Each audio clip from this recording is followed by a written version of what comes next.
Welcome to Filters Off Season 2, where marketers get real and talk about honest problems.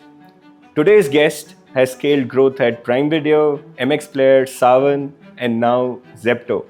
From OTTs to Quickcommerce, he's seen what works and what only works in pitch decks.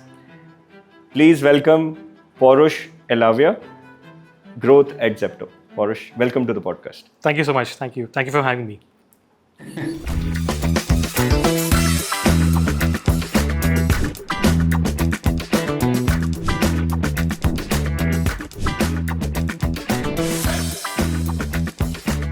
Pawrush, let's start with a growth story, right? Zepto, I'm sure, got a lot of funding. Everyone talks about VC fueled growth. VCs coming in, pumping in millions of dollars, or maybe in your case, billions of dollars, right? And there's always pressure of just getting growth at any cost, which generally pushes marketers to do crazy things because the pressure is so much, right? What are things? How do you manage this situation? And what is it that you say is okay for me, and what is it that you say is a no-go? And no at any growth at any cost does not mean any cost, right? Where do you draw the line? Sure. So you're right. Like at Zepto, there has been the pressure right from the beginning. I've joined the company about a year and a half back. There has been constant pressure on not just me, but everyone, right? Through the teams, through multiple teams to grow this. And we started off right off the bat where we are growing a new industry, we're growing a small company, we're scaling it up from our side. So the pressure of growth is there across the whole spectrum. I think that is what makes us so attentive. That is what makes us just be at the top of our game all the time, right? So there is that pressure. I think the kind of people we have accumulated over here, the kind of people, the team that we've built over here, it's a team which thrives in pressure, right? And they've done it either in the past or that's what kind of drives them, right? So yes, you're right. There is pressure. There has been millions and billions of dollars that have been poured into growing this rocket ship.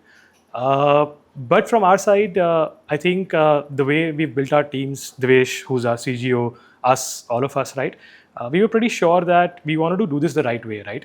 And we've had experiences of growing multiple different orgs or companies across multiple years and decades of growth. In my case, Savan, a small company coming into India and wanting to grow over here. Funding came in, we grew that, and across MX Player and multiple other companies also, right? So I think what we took off from there was yes.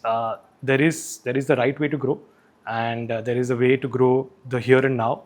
There is the way to grow for today, and there is one way that will help the business. So we always put business first.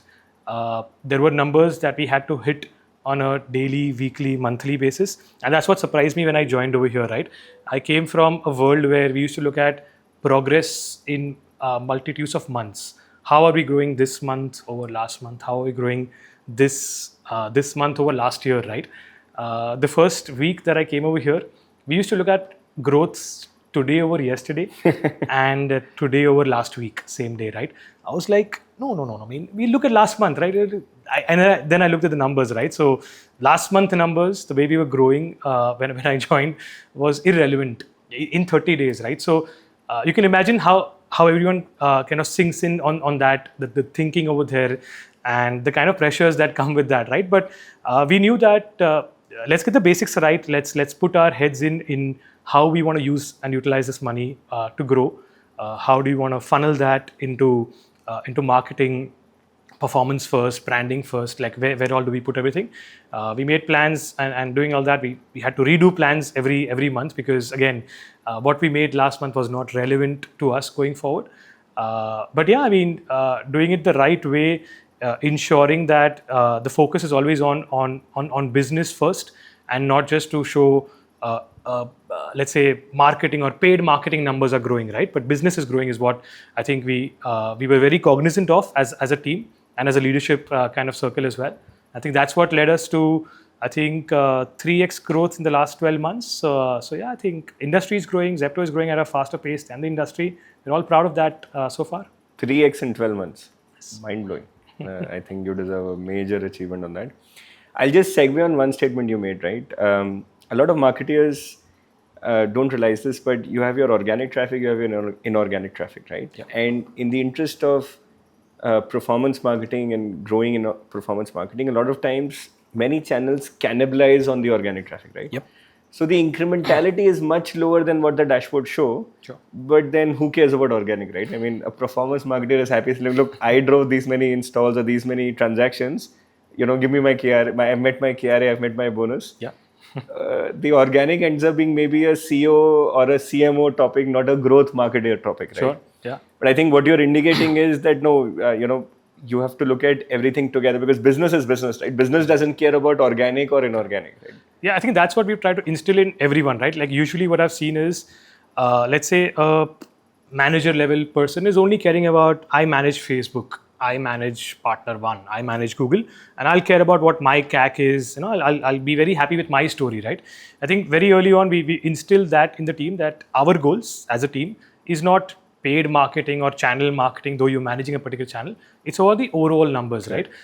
We are responsible for getting the funnel, it's basically increasing the funnel for Zepto, getting new users for Zepto, right? So how are we increasing that? Is that growing on a day on day, week on week, month on month level? And I think that's what we instilled in the team right from the go. That yes, great that our CAC of channel 1 is improving. Maybe channel 2 is not doing well, so we can obviously optimize over there.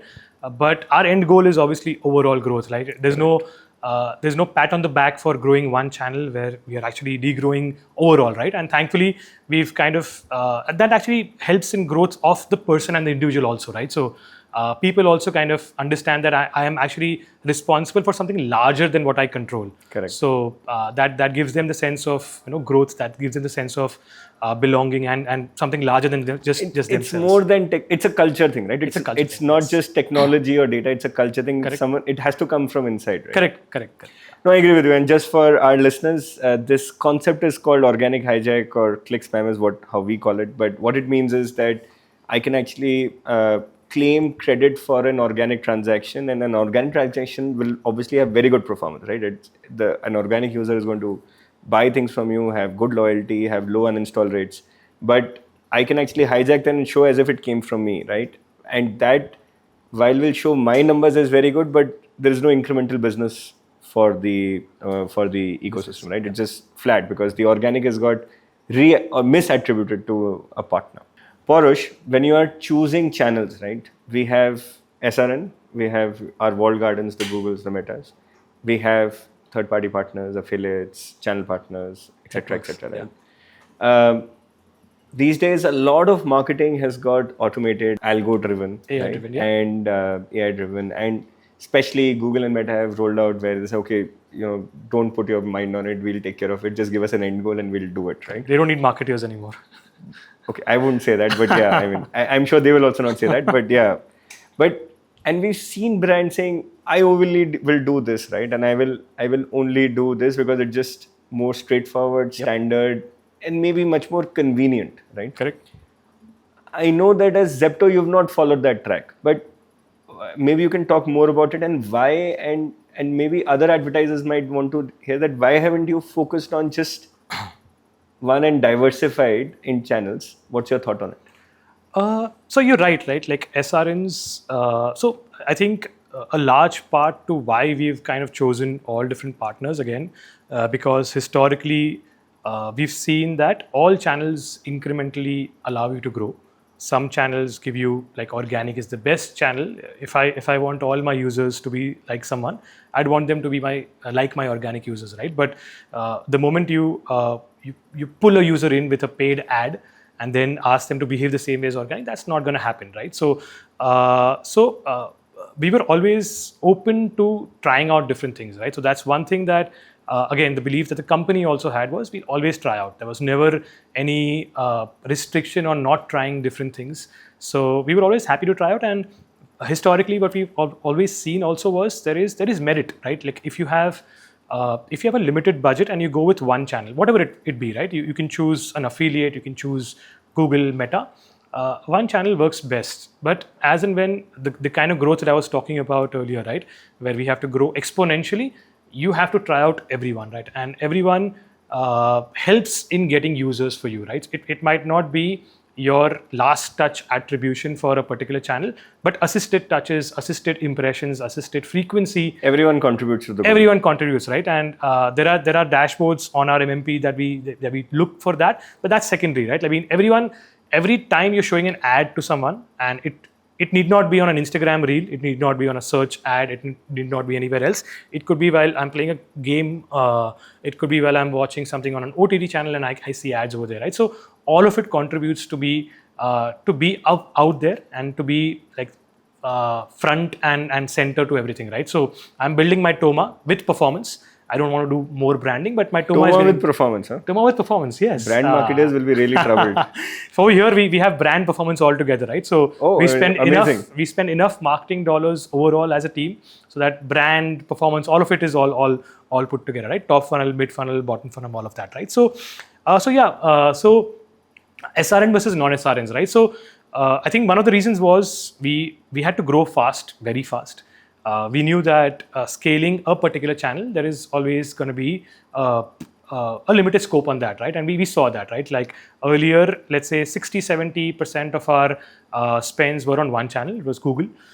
And it was scaling out after that, right? It wouldn't scale if I put in more 10 lakhs a day. It was flattening. It was flattening after that. My CAC was going up, my orders were still staying flat. So we had to then start growing channel number 2, which was Meta for us. Then we tried doing channel number 3, which was Snapchat for us. iOS as a channel. We tried everything, and then obviously other channels also, right? So it was always where we saw that when we diversified with higher budgets is when we got the best results. Obviously, one particular channel or one particular partner would not be very happy about that, but it was working out in our favors, right? So we had a module where we internally saw how much cannibalization was happening, what was really incremental, but diversification definitely helped us out in our growth trajectory and in our journey over the last 12 to 18 months of growth for Zepto. What would growth look like, or what would your life be if there was no Google or Meta? Wow. If there was no Google or Meta, well, what would growth look like if there was no Google or Meta? That's very interesting, right? I've never thought of a marketing channel that I'd use without that. But I think in the current scenario, I'll be more comfortable, right? So in the last, I would say 9 to 6 months, we've tried different channels, but we've tried other things also. Like a lot of things that work for us as Zepto, because we're very store centric, right? So we're available in multiple cities, 65 plus cities at this point, and over 1,000 stores. Now, when we want to grow a particular store, Google and Meta doesn't help us grow a particular store. An affiliate channel, a non-SRN channel doesn't help us grow a particular store. What helps us over there is more localized marketing, right? So influencers and more local marketing, even offline marketing helps us. Okay. So we see that when we do, let's say, society gate boards, when we use partners like MyGate, and we kind of just be concentrated on a particular society or 5 societies in a particular pin code and do a lot of on-ground BTL, ATL marketing around there, we see growth happen over there as well. So if you'd asked me this in my earlier avatars or even a year back, I would say yes, all of that helps. But it only helps if there is something going on already on Google and Meta, right? But we've tried this, right? We've tried only BTL in certain stores, and we've seen growth over there as well. So pleasantly surprised. I mean, after 10, 12 years of marketing, I'm learning new things over here as well. I think I agree with you. Basically on Google, or actually any digital platform, right? Trying to do a very pin code level targeting is very flaky, right? But here you are talking about a dark store, which is, you might have 3 dark stores in a pin code, right? Correct. Which means that if you have to go more granular than that, you will never get accuracy on the traditional digital platforms, right? And we tried that, right? It's not like we didn't try that. We tried that. We tried with going with Google. They had the new beacon technology that could, get us proper targeting in a pin code. Doesn't work, right? So we had to obviously go to more traditional forms of marketing. Go out there, understand what users want. How do you communicate to a user in Pune versus how do you communicate to a user in Ahmedabad, right? Very different. Understand nuances of why the store is not growing, what can we do over there. So all of those things helped us with A, influencers, and B, proper BTL, ATL marketing, go to societies, be there on the weekends, put up a stall, give freebies over there, and then see growth happen day on day, week on You week don't over see there. a digital marketer talking about BTL generally, right? A digital marketer, there I'm sitting in my room. Zepto's working on taught us that, new right? things, yes. No, amazing. I mean, generally, digital marketers want to protect their turf and say, oh, digital is the way to go. I'm sold on it. That's the only thing which works. That's the thinking, right? Like Zepto is taught us like business first, right? Help me grow my FTBs, help me grow my new users. I don't care where it's coming Do you from. go on the streets? Do you go onto stores? I've had. So again, so over the last 12 months, we were, so up until last August, we were in 8 cities, Zepto, 10 cities. That's all where we were. All our stores were in the top metros of India. From that time to let's say from 12 months ago to about 8 months ago, we opened up in about 50 cities, right? So expansion was everywhere. So yes, I've had the opportunity to go to multiple cities, see stores being set up, localities being set up. How do you start a new city, right? It was like a fresh start for a Jaipur, a Lucknow, a Kochi, and very different. How do you do marketing in Ahmedabad versus Jaipur versus Kochi, right? So tried out all of those different things, and yes, experienced the fleet on street also with Zepto. Have you seen cases where you are the only quick com player in a city? There has been the such And cases. how is that different from where, say, someone else has established the market and you're not the incumbent? Sure. So I think contrary to belief, right, it is even harder, right? So let's say there were cities where we were number 2 or number 3 being launched in that city, and there was already competition over there. It's easier because people are already aware of what is quick com, what to expect, right? Versus there was one city, habits had formed. People habits are of used exactly to it. people are used to it, right? Now they're just comparing, and now you have to just pour in marketing, and people will come to you versus someone else, or they'll consider you at least, right? Versus going into completely virgin territory and helping people understand how quick commerce works. See, it works in both ways, right? I mean, you get to see a lot more catastrophic growth very very quickly also, but you have to invest in making people understand what is establish the market, right? Establish the market. In the other city, someone has already done that. So you are only coming in and saying, okay, now I'll take the market share. Correct. And I mean, the industry or what we offer is such that people are aware what it is, right? Like e-commerce already done the job for us a decade ago. They've done Flipkart, Amazon. They've all established how to kind of order online, what to order online. We are just adding new categories to that, right? So it's not like we're establishing something new, but just the wow factor of ordering something and it coming in 10 minutes, right? Like, I mean, I remember the first time I had done that for myself, and I have stories of, I think when I joined, after I joined Zepto, right? I was taking a morning flight to some city, and I was unshaved. I wanted to shave in the morning. I ordered from Zepto. I went for my morning rituals. In 10 minutes, my razor was there, my shaving cream was there. I quickly shaved, and I started my day with that, right? So just real world instances of getting in time something which is great. It's a habit, right? I mean, I'll tell you my story, right? My first time quick commerce. My wife was completely Was it Zepto? no. Yeah, it was Zepto. and I was like, okay, let me order milk and bread, right? Sure. Subah tha nahi, right? So I said, okay, let's order, right? And she like, Dhiraj, what the hell? You are putting in a bad habit. We should walk to the store. How bad is it that we can't even go to a store and get something staples, right? And this was 2 years ago. Today, half the time she's on Quickcom apps already and ordering, right? And all that convenience has now seeped in, right? It's no longer a luxury. It's a necessity now. I have friends, like if you're sharing stories, like I have friends who tell me, why is this brand of egg not available on Zepto? I'm like, I don't look into that, but sure, I'll forward it to the right folks, right? So I get complaints from a lot of my friends nowadays that why is this not available at this time on Zepto? It was there 2 hours back. I'm like, I really don't look into that, but sure, I'll forward your complaint to the right folks. Yeah. Pawrush, AI is a buzzword, right? Everyone is saying that they're using AI. It's easy to sell by saying, oh, it's AI enabled, right? Sure. It's the biggest BS word to use to convince that you're very technically sound, right? Sure. And I see marketers really embracing it, whether it's for creative creation or content or even for automating marketing. Right? Mm-hmm. What's your opinion on the marketing part of it, right? And do you think that it's something which will take this forward, where just signals go in and it automates everything, and you can just sit back and watch and relax?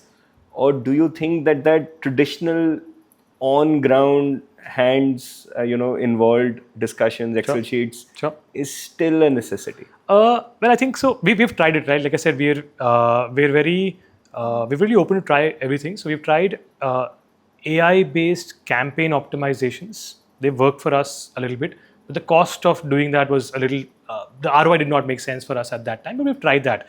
But I'll tell you what, right? So I think the way the world is changing across on marketing, I think, and we spoke about SRNs, right? So a lot of SRNs have already automated a lot of things.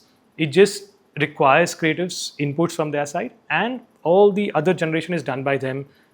Campaign optimization is done by them. You just give a goal and then you can just directly go from there, right? So I think that is something that I feel that AI can help us. I don't think it is there yet in 2025, but the way it is growing, the way people are using it, the way we also use it from our side, I'll tell you what we use it for, and we love using it for, right?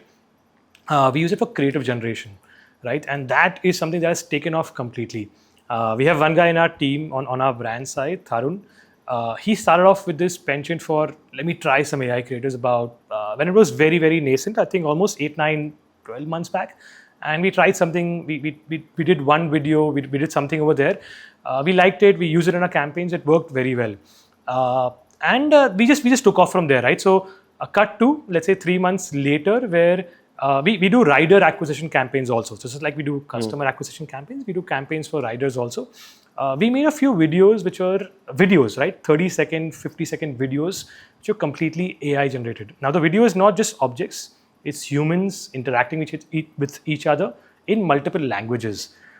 If you see those videos, and we showed it to all our leadership, we showed it to Adit, our CEO also, and we were all floored. We were like, wow, like this is the next shiz. Like, can you make me 100 of these today? Because that, now I want to do that, right? Like, and from there, we have just not looked back, right? So what is the main problem for a marketer as such, right? Like, if you ask us, obviously, I want to tell everyone that Zepto sells 10,000 products. I can't do that because I can't obviously ask my brand team to make 10,000 creatives for us, right? But there are 10,000 products that are there available on Zepto. How do I make them aware of all of this? This gives us the option to make 10,000 and the foot in the door to make as many videos as we want in a week, right? And I don't have to block time from a particular resource who will give shit to our team that, hey, this is not going to be happening this week, this is Diwali week. Our team is already flowed with hundreds of other requests, please get in line. Over here, we have 2 people who make multiple videos for us across multiple categories. Think of the things that we have on Zepto, right? So there's rider campaigns, like I mentioned, obviously. There is cafe, there is regular remarketing campaigns, there is user acquisition campaigns, and there are several categories. So we started using this more and more now.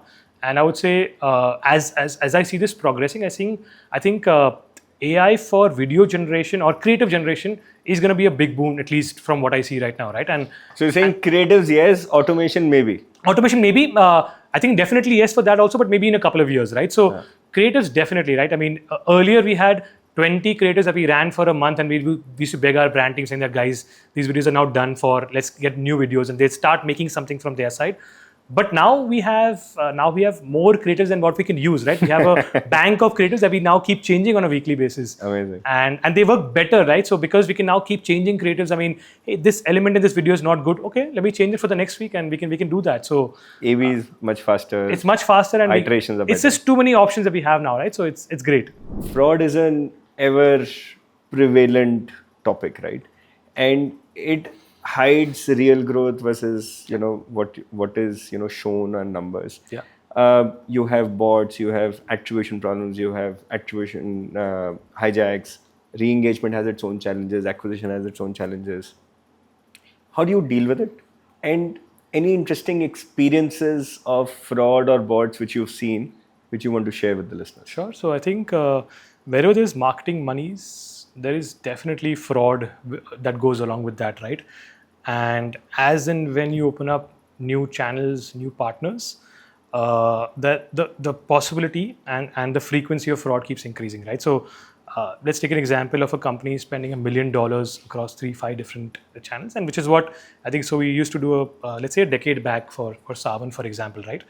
At that time, the incentive for users was, okay, this company will give me a pie of that $1 million in a month. Let's say 10% of that, right? $100,000 is what I can make from this company. How can I show that I'm getting more users for them, right? How can I show I'm getting more installs, more listens, more audio streams from them? And there was always click fraud over there where an organic user is coming in, but I inject my click over there and show that, hey, hijacks, yes. Hey, this is actually attributed to partner one, right? Or there is other fraud happening where there is no hijack happening, but there are just simulation of events happening from their side. Bot installs, even events, events as well, right? So the moment you start understanding and start playing with this, right, the rabbit hole is just very deep. When we started doing this, we used to check it on the install level and we say, okay, we are blocking install fraud, abhi kuch nahi hoga. Then we started seeing event fraud happening, right? So a funny example that we used to see back in the day was we used to stream about 5 million streams at that time, but our paid streams were almost 5.5 million.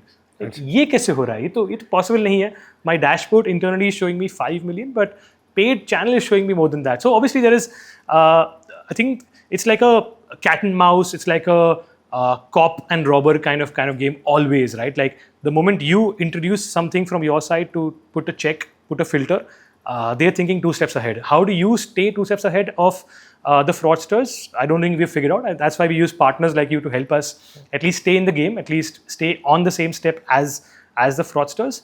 But yeah, I think that from days where it used to be only for installs and let's say just incentivization for users to get the pie of the money, right? Like $1 million is your marketing budget. Let me get a little bit more of that. To now at Zepto, right? So now at Zepto, what I'm now kind of dealing with is actual products being sold to users. Actual products, right? So in the OTT world, that was not the case. But let's say actual products are being sold right now, and our marketing usually consists of getting new users for Zepto, right? So, and we have some offers that we give to new users. So if you think all of the red flags are there, right? So we are paying a particular partner, a particular channel, some money to acquire a user for me. The user is getting a wallet of, let's say, 30 rupees, 50 rupees, 70 rupees, 100 rupees. And as a new user, as a first-time user, first-time buyer for us. So we give them some wallets from our side. And there is a product that is being sold. A rider is involved in selling or taking that product from A to B, right? So the amount of fraud that can happen in this, right? So let me give you a simple example of the most common fraud. Obviously, there's before I came to Zepto, obviously there's marketing fraud that I was aware of, right? Like people were always wary of affiliate channels because there's a lot of fraud happening over there, marketing fraud happening over there. So we try to solve all of that through P360 from AppsFlyer, through mFilterIt. We try to kind of stop that kind of dam overflowing from there and stop all the fraud over there. But then we had introduced ourselves to a new level of fraud, which is, okay, no marketing fraud happening, but there is a user who is regenerating his AD/ID, and he only does one order as a new user, and he always orders for either a tel ka bottle, so kachi ghani oil, or a ghee ka tumbler, right? So 600 rupees ghee. So imagine this 600 rupee ghee 5 liter jar or a 1 liter jar, sorry, 5 liter is for oil.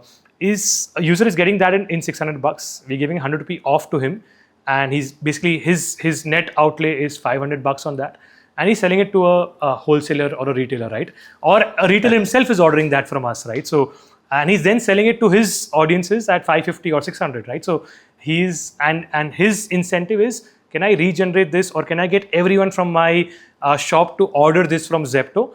And I can easily make some money out of that, right? And he's using the paid marketing channels also to get that money also for the... Exactly. So he's affiliated with one of the paid marketing channels and saying that, okay, I'll do this for you. And obviously, if I pay my paid marketing channel 200 bucks, he's taking some commission from there also.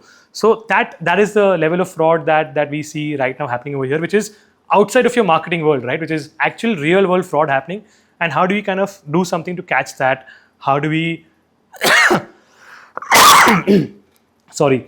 how do we figure out what is happening over there? Where do we kind of play that cat and mouse game along with them as well? So those are real world fraud problems that we are dealing with. So dealing from all the way from the marketing world to the real world, and how do we stay on top of that, right? Just so that we are aware. Now it's on to us that how much time, money do we invest on this to stop all of this? I don't think we'll ever be able to stop all of this or catch all of this. But how much do we kind of at least are aware of and then try to stop that? I think it's always, that auditors thought process is follow the money, right? Correct. Similarly, fraudsters also follow the money, right? Sure. If there is an incentive Correct. for making money on an arbitrage, in this case, an arbitrage of how much you pay to get something in which you can resell, Correct. someone will try to take advantage of Always. that, right? Just for reference of listeners, I think what you refer to, one is, he talked about how events can also be spoofed. We had a lot of clients saying that, Dhiraj, I'm doing install frauds and I'm paying on events, right? How can I go wrong? I mean, Correct. I'm paying when someone buys something from me or someone, takes a loan from me. So that's okay, right? But the problem is that the events which you see on your dashboards are not actually events which have happened. They would be spoofed events, which means that the channel partners can actually trigger those events into your dashboards. And you would think that you have given out, say, 50 home loans, but actually none of them are genuine and your backend doesn't have those events, right? So reconcile your platform event numbers with your backend numbers. And if there's a delta, then you know that you are under some attack and some fraud is happening more for your media dollars than anything else. So and the other one he talked about was on resellers. Resellers are always a problem. I had a very interesting story. These typically happen for items which are, not going to get obsolete, right? You can resell them easily. Correct. Yeah. So we had, one medicine platform telling me, baby milk food, maybe milk formula, right? Mm-hmm. Everyone needs it. It's reasonable shelf life. Sure. And this platform would actually do a free delivery for the first order with some discount, right? Sure. So shopkeepers would basically buy, get at a discount, and then sell with a better margin from their shops. And always only order with a new account baby food. Correct. And they partnered with an affiliate channel. So the media money and the new user discount with a free delivery. Correct. Gave a large margin for the reseller to just keep doing this hundreds of times. Exactly. Right? Dashboards look nice, orders are happening, actual products have been delivered. But you're basically incentivizing someone to make more margin, right? Exactly, yeah. So baby food, we've seen that with diapers also, right? So again, items which are expensive and usually don't have a lot of margin, that the reseller doesn't have a lot of margin, they try to do it for that, right? So here they are making the margin through the affiliate dollars and the discounts that we give to users, and they try to kind of play the arbitrage over there. Any thoughts on? You talked about mFilterIt being used. Can you talk more about your experience with us and any interesting examples where we would have helped you? So I think what we've been working for over a year and a half, 2 years now Yes. with mFilter. I think what we realized earlier, right? So I'll tell you how the story started with us as well. We have a MMP which has a fraud solution tool. And you've debated that what is their incentive to give you fraud solutions from their side, and we've had that debate a couple of times already. Conflict of interest. Conflict, exactly right. But it was not working to the levels that we were seeing. We were actually catching fraud with our BI team actually getting into it, right? Like, this looks like something that is fraud. We were not getting any incrementality from there, and that's where we kind of reached out to your team and we said, okay, can we onboard y'all as a fraud tool, which is sitting outside of the whole ecosystem, right? Like a separate tool for that. Yeah.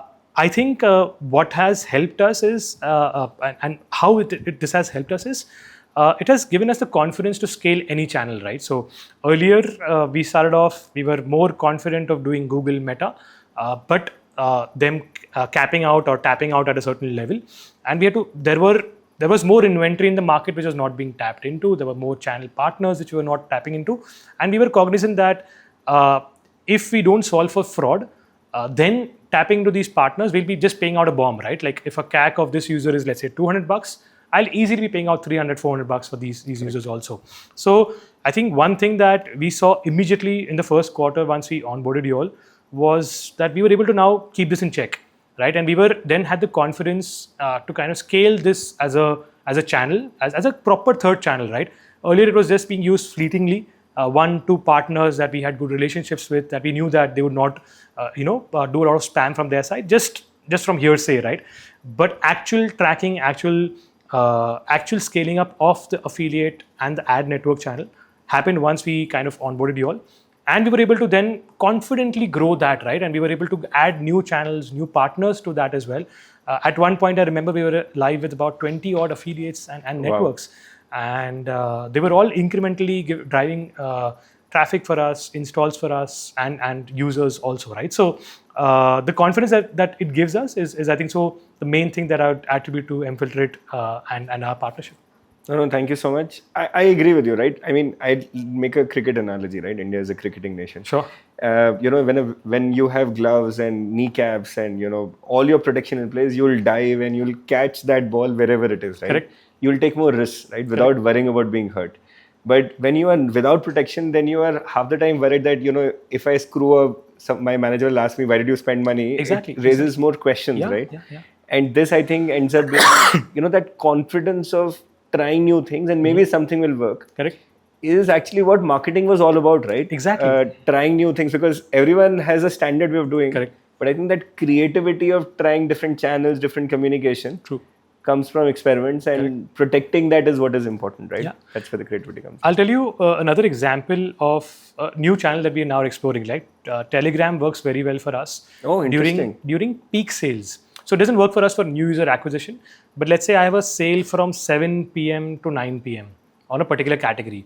Now there is no way that we do marketing for 2 hours to get people into the platform for that, right? And that sale changes on a Saturday, different sale on a Sunday, different sale on another day, right? So how do I market that? I can't do that from a digital perspective. I can send a notification, some CRM comms to my users, but that's just my users that I'm being aware of, right? So Telegram is a channel we've explored over the last few months, and we've seen that it doesn't work for acquiring users, but this one-off flash sale for a particular item, if you find the right group, it will give you a massive spike, right? Like massive. Like, people, we've actually explored Telegram groups of 100,000, 500,000 people in it, and we put that 7 to 9 on a Saturday. We're gonna do a sale for an electronic item, and we've had stockouts in a few cities because of that. So I mean, it works so well. And again, Telegram is something we would never have tried. I've never heard of any marketer talking about Telegram, just being honest. You'd never try this if you didn't have confidence, right? Along with saying that, is my link being used properly? Is all the links that are coming over there properly attributed to this channel? And that's what helps us over there as well. No. Advertisers consider Telegram. Seems like an interesting proposition. You've worked with global companies like Amazon, right? And you've seen that, typically many times HQ has mandates or pushes which come in which teams locally have to use. Sure. And there are always India-specific nuances which come in where the HQ playbooks don't really work, right? Sure. Or for example, fraud, reseller fraud. I don't know how many people in US are aware about reseller fraud or so on and so forth, right? They're very, problems which are region-specific. The same thing comes in brand marketing on, say, brand safety, right? Sure. India is a very complicated country. Every 100 kilometers, language changes, culture changes, food habits change, right? True. Do you think HQ-driven playbooks work, and what's your thought on it? So HQ-driven playbooks are set for purposes, right? For companies like Amazon, which are available in 100, 150 plus countries. If every marketeer in every country, city is trying to do their own thing, I'm sure it'll be a headache for the brand marketers, right? The color of blue will be off somewhere, and the way you communicate, the way you position your brand will be off somewhere else, right? So I think that there is place for HQ-driven marketing.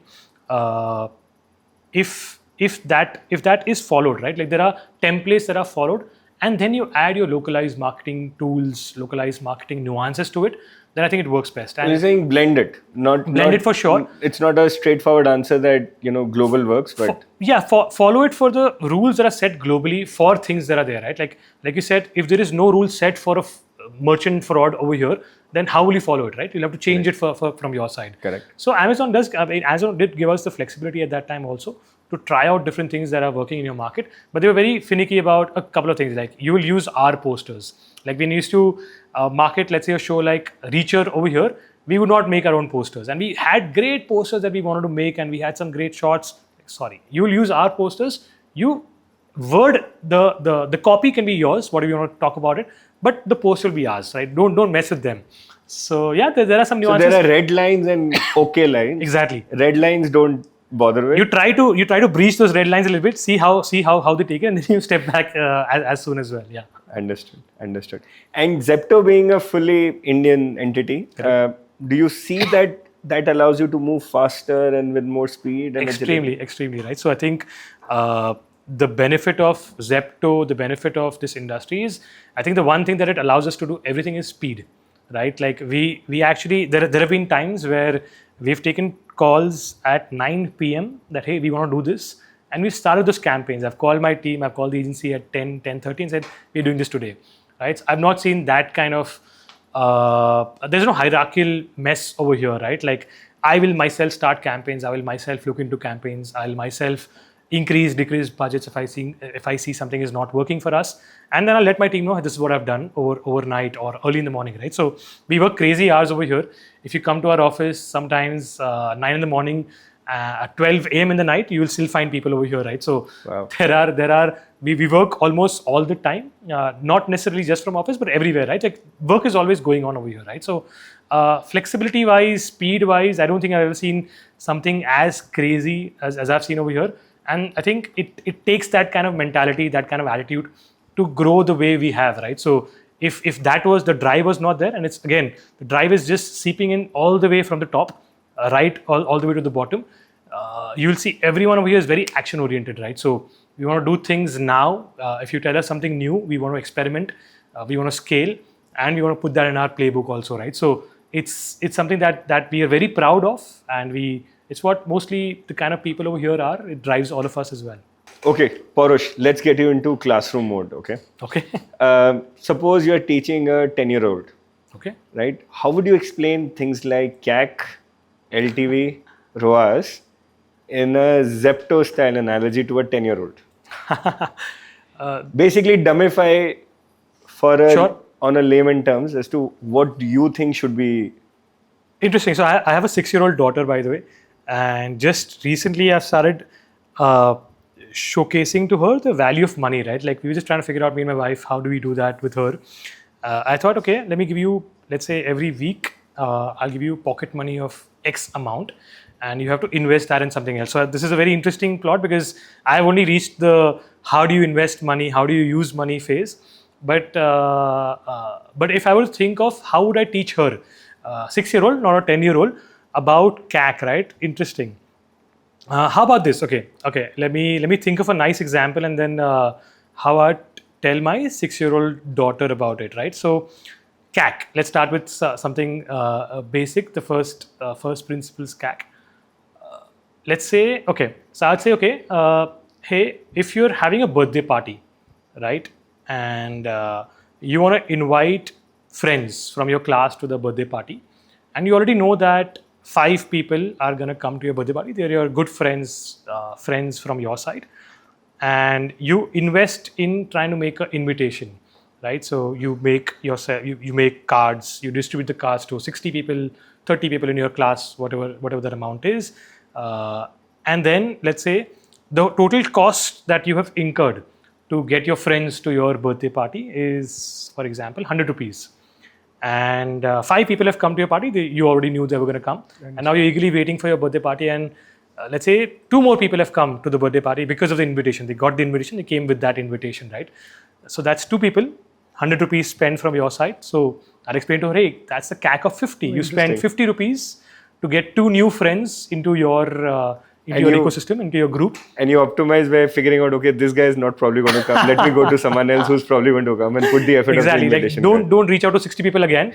Try to reach out to lesser people. Like why did they not come? Try to figure out why they did not come, and try to optimize the over CAC. there, yeah? A very interesting analogy. Okay. Honest statement, right? One growth buzzword which you keep hearing, but you don't believe. Maybe you agree in front of other people, but you actually don't believe in it. I think this is one question that keeps coming to all marketing leaders over the last few months. I've answered this a couple of times already. Growth hacks. Find me a growth hack which will help us grow. So growth hacks is something that obviously in leadership circles, in management meetings, we're hacking into something new, and we're looking at that. But if you ask me blinders off, like what is a growth hack, I'm like, please let's not talk about that. Please, there's no growth hack as such, right?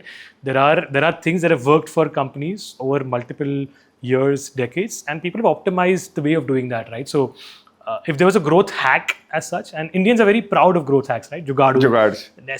Let's find some jugaad of doing something, right? So those things usually work out for one instance, one-off, something will kick off. But if you try 10 hacks, and there are people like non-marketers usually come into this, right? Like we have a lot of product folks who come to us and say, let's find some growth hack around this.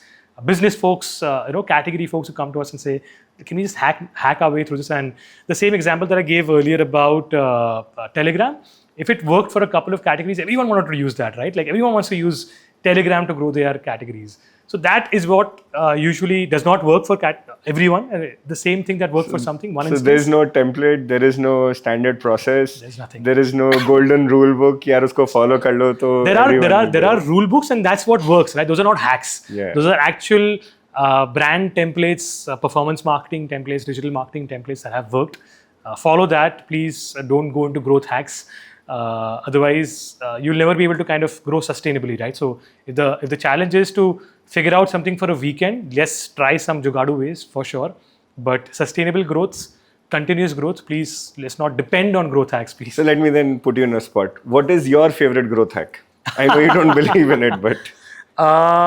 Can I use the same Telegram example? Like, I mean, that has been a growth hack for us where it used to kind of annoy us. Why can't we grow a particular... So Zepto, right? So our team is responsible for getting in the funnel of users. Get me new users, but those new users will buy whatever they want. I can't instruct this new user to come and buy a shirt at Zepto, right? Not many people are aware that Zepto sells t-shirts and shirts also. And we have a large plethora of options available. I got to know them when I got, stains on my shirt before a meeting. Okay. And I was calling Zepto for a shirt to my hotel so that I could attend my meeting. Perfect. Yeah.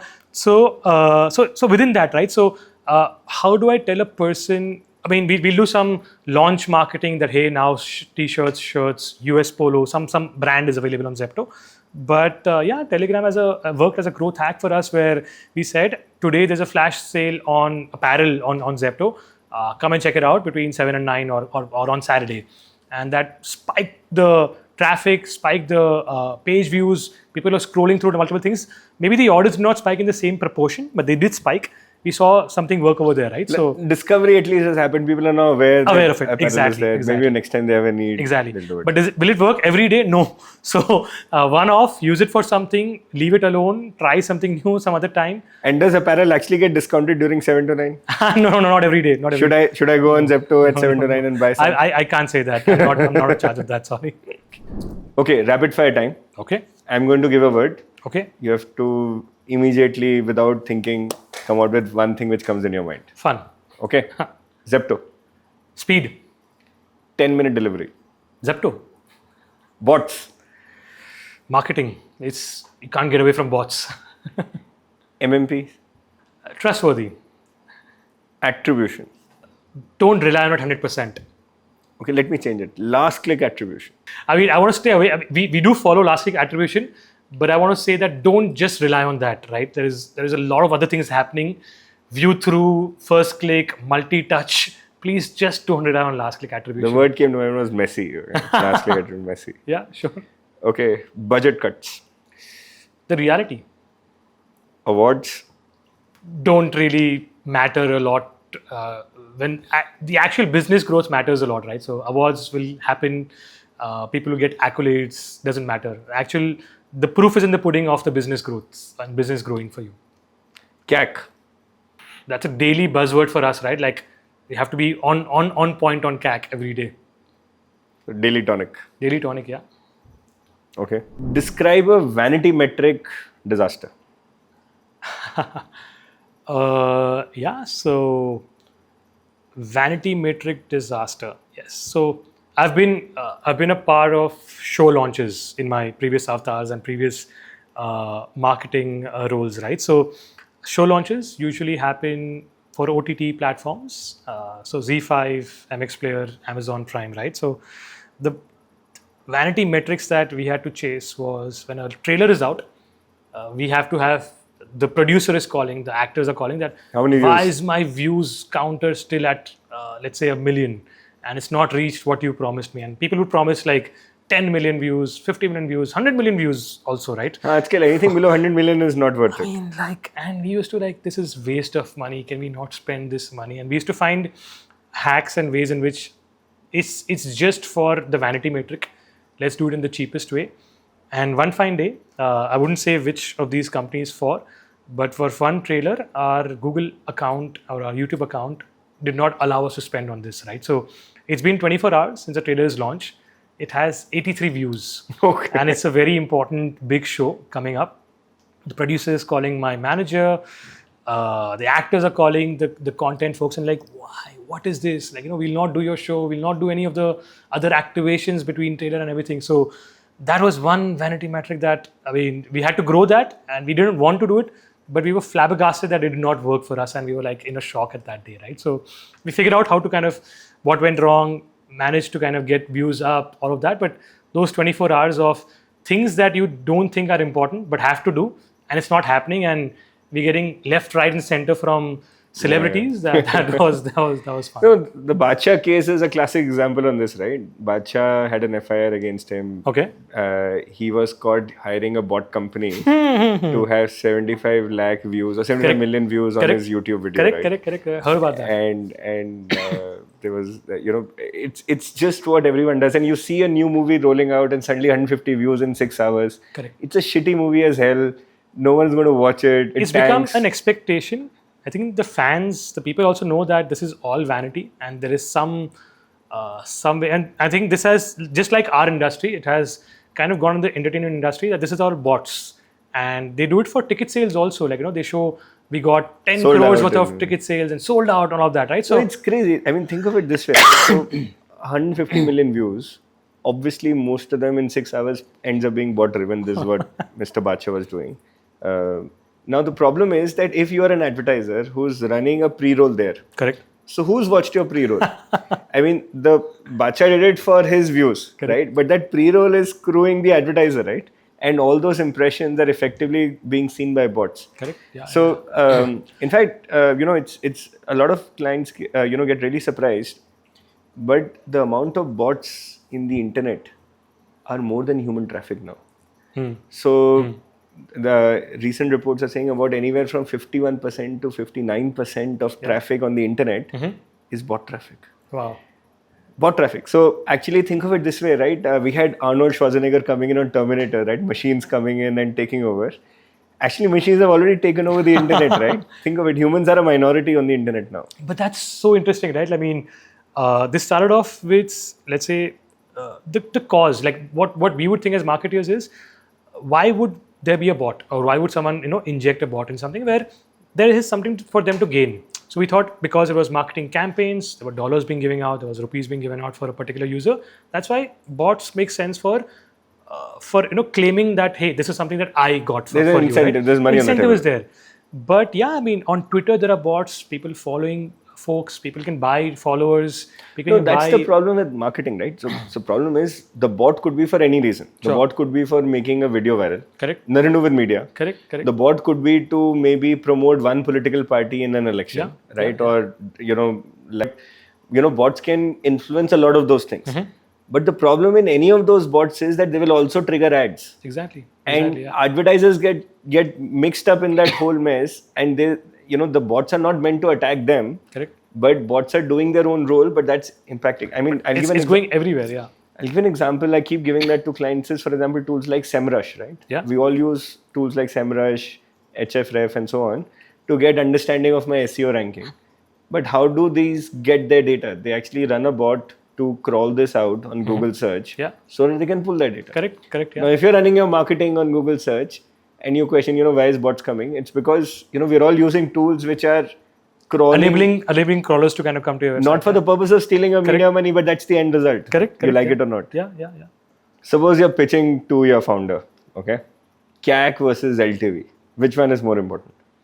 It's a combination of both, right? So LTV, obviously, from a business point, is important, but I don't think my founder will say that CAC is unlimited. Like, you can do whatever you want. I want my LTV solved. So it's both. It's a combination of both for sure. I think end up being short term versus long term, right? CAC is a short term play, but LTV is a long term. Zepto looks as day on day and week on week growth. Short term is also important. Short term and long term also is important to us, because over a period of time that multiplies, right? If that's not multiplying, then that was waste. Yeah. So without LTV, it will crash down pretty quickly, because you can't just keep burning CAC to keep acquiring new users. So LTV more from a business point of view, but again, we're all business leaders over here, and CAC more from keeping the team in check, right? Like, today, did you do your job well? So maybe that's what it is. So both, combination of both. for different folks. Maybe. So you're saying CAC for keeping team in check, LTV for keeping business in check. Perfect. Yeah. Pawrush, you have to repeat this out, okay? Let's try this. Zepto, zips, zesty, zucchinis, zeroing zombie zones with zero I don't think so. I don't think so. I don't think so. Bharat, ye impossible dala. I'll just say you got me. You got me, man. This is impossible. Okay. React to a client. Suppose you're an agency guy. React to a client who says, let's just double the budget and that'll fix retention. So we've done that to our agency. So I can react the reaction that I've seen from people, right? So there have been many instances where we've gone the up way and the down way both. The reactions are very, very, like stop campaigns tomorrow. We can't do this anymore for the next 10 days, right? So it's fun. I mean, I really enjoy. Fun for you or the agency? It's fun for me. It's fun for me to see the exact, like, because I know what's happening from the business side, why we're taking the call. I don't want to give the full context because, like, whatever, right? I want to keep them on tender hooks. And I love to see those reactions, right? Like, double my money tomorrow. And all your Google folks, Meta folks are like, wow, yes, yes, let's go. And the agency folks and partners also, everyone, right? So I have a lot of fun with my partners with those kind of reactions, right? Yeah, interesting. But yeah, I mean, doubling your money suddenly actually puts in such a big pressure on everyone to do. And I think everyone's targets suddenly start coming visible. Yeah. So I'm sure. No, but see, again, for someone like Zepto, moments are very important. Let's say Valentine's Day, Rakhi, Diwali, right? So you will see the whole industry spike up tremendously one day before and on the day of all of these moments, right? So we have to do a lot of things. Obviously, we don't do it on the day. We do it 5 days advance. But prep for it. We properly prep for it. Let people be aware that this Valentine's Day, you'll get chocolates, flowers, whatever the hell you want, everything over here, right? So come to us, not partner or not someone else, right? So we have to do a lot of these big bursts where your regular trend line is this, and then you suddenly say, "Ye to chalte hi rahega. Let's do this also along with that," right? So we've done that. We've done that for a lot of different moments, and it works out crazily. I mean, I don't know if the marketing led to the growths, or the growths anyways would have come without the marketing, but yeah, we see the spikes. Everyone's happy after the fact. Yeah, as long as it works, it works.